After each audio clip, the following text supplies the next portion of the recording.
Assalamualaikum everyone. In today's video, we will be discussing few MCQs or P1 question of space physics. So let's get started.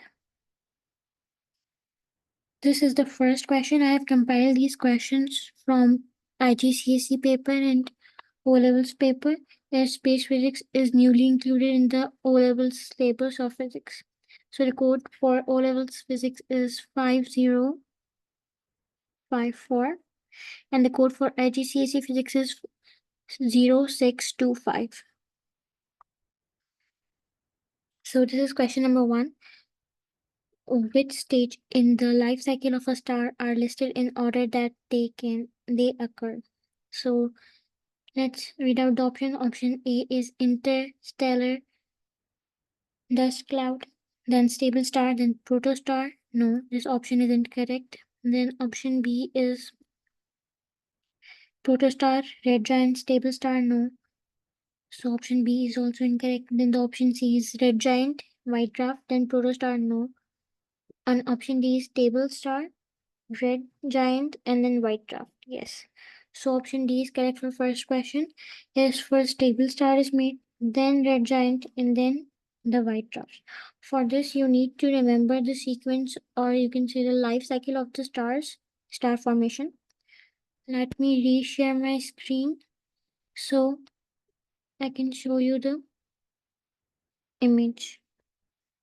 So I hope my screen is visible. This is the life cycle of star that you need to remember. This is a flow chart. First, the stellar nebulas form. Then it divides into two different processes. First, the massive star is formed. Then the red giant, super red giant. Then the supernova, and then the black hole or the neutron star. But what if it goes towards if it forms an average star, so then a red giant is formed, then a planetary nebula is formed, then a white dwarf is formed. But if if the stellar nebula forms a massive star, which have a greater mass than sun, then the red super giant is formed, then supernova is formed, then any one of them is formed. Either it is neutron star or a black hole. So I hope you understood it. Now let's move towards the next question.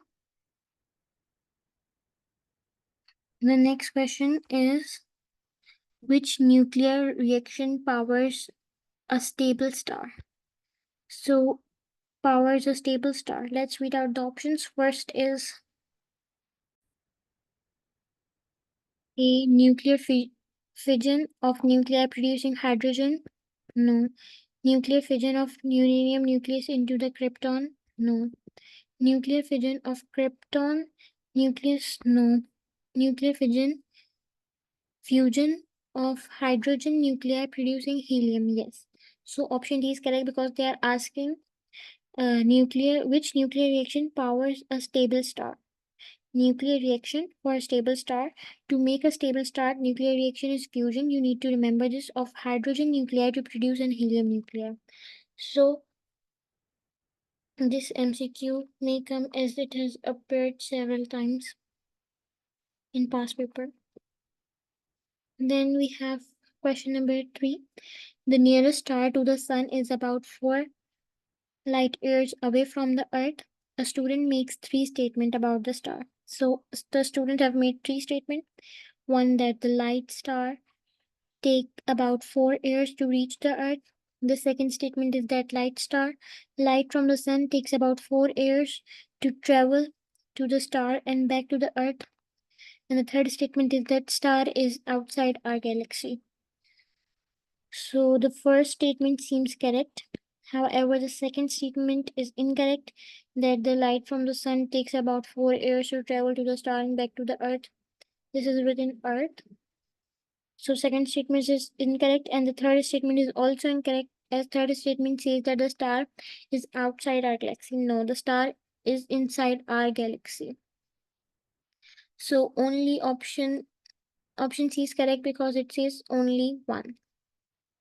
Then question number 4. A planet orbits Sun with orbital speed t and the average radius is r. So the orbital speed is t and the average radius is r. What is the average orbital speed of the planet? So to find the average speed, the formula is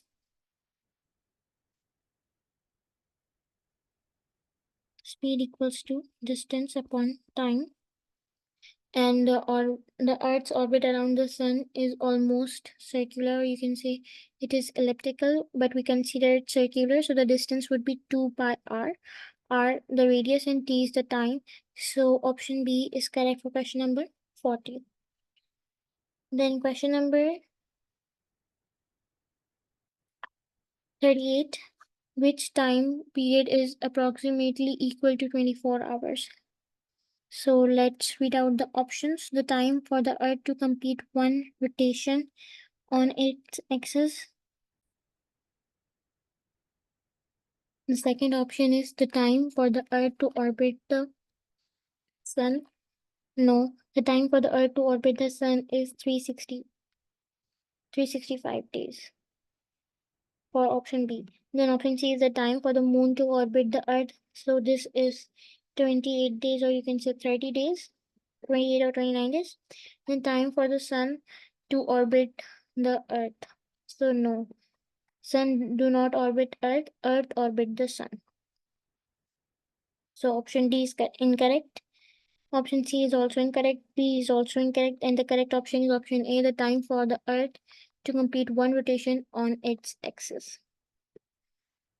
Then the other question is, which time period is approximate to equal to 24 hours? Okay, this question has been repeated again. So the option A is correct for this question.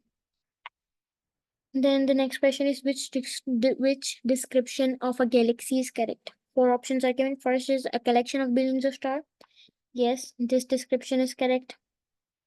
So I don't think so you need to read the other options, but you can read it. A collection of gaseous planets. No, this is incorrect. A collection of rocky planets orbiting star. No. All of the stars exist. No. So option A is correct for this question. Then the next question is, a light from the distinct star is redshifted. The light is redshifted. What is redshift? Okay, let's read out the option. So the options starting with a decrease in observed wavelength are incorrect because redshift is an increase in observed wavelength. C or D, one of them would be correct. Caused by a star moving away from the Earth, or star moving towards the Earth. So star moving away from the Earth is the correct option, which is option C for this question.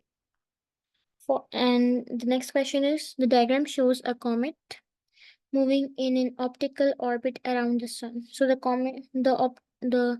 orbit around the sun of a comet is elliptical. Elliptical.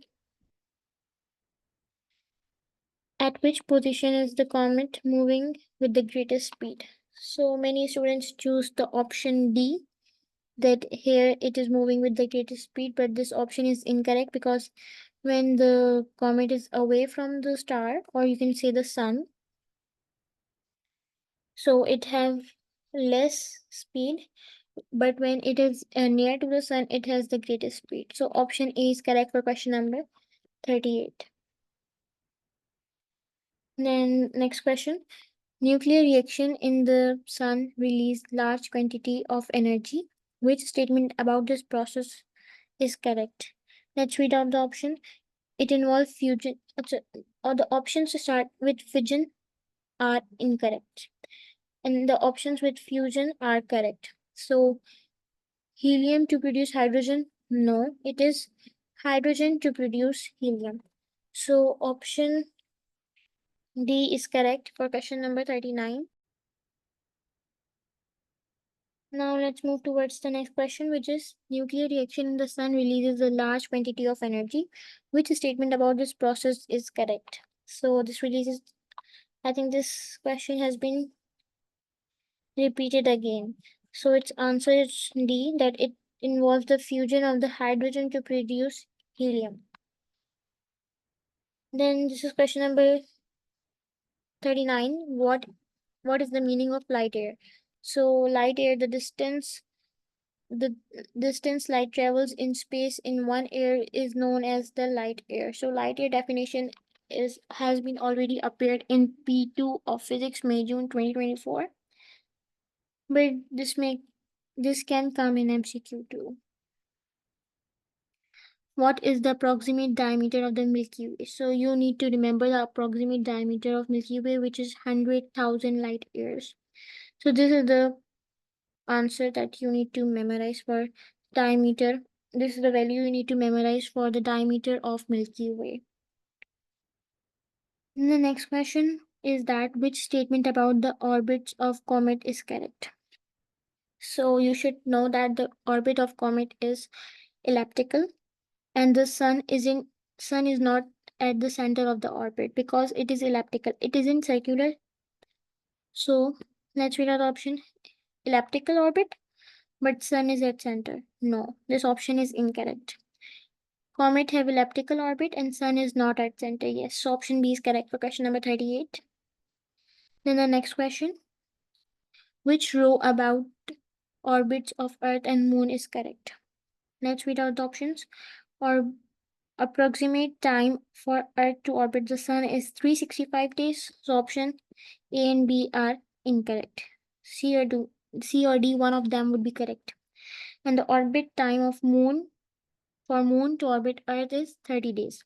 So option D is correct for question number 38. This question has been appeared in IGCSE paper May June 2023. Then this is the last question. Which description of a galaxy is correct? Galaxy is a collection of billion of stars. So option A is correct for this question. I want you to remember a few things. And one of them is that you should remember the life cycle of the star formation, and you should remember that Pluto is a dwarf planet. You should remember that the comet's orbit around the sun is elliptical and the position of the sun is not at the center of the orbit. Then you should remember that the nuclear reaction uh, produces the release to power a star is always nuclear fusion of hydrogen into helium. Then you should remember the definition of the Hubble constant, because Hubble constant definition isn't appear in P2, it may come in P1. That the definition is the ratio of the speed at which a galaxy is receding from Earth to its distance from the Earth. So you should remember this Hubble's constant definition. Then you should remember that the sun consists of two elements, and these two elements are hydrogen and helium. Then the next thing should remember that Milky Way is our galaxy. And Pluto is a dwarf planet of the solar system.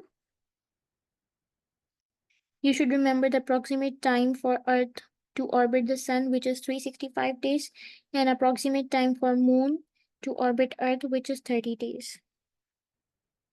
So this was all. I hope you understood it. Thank you.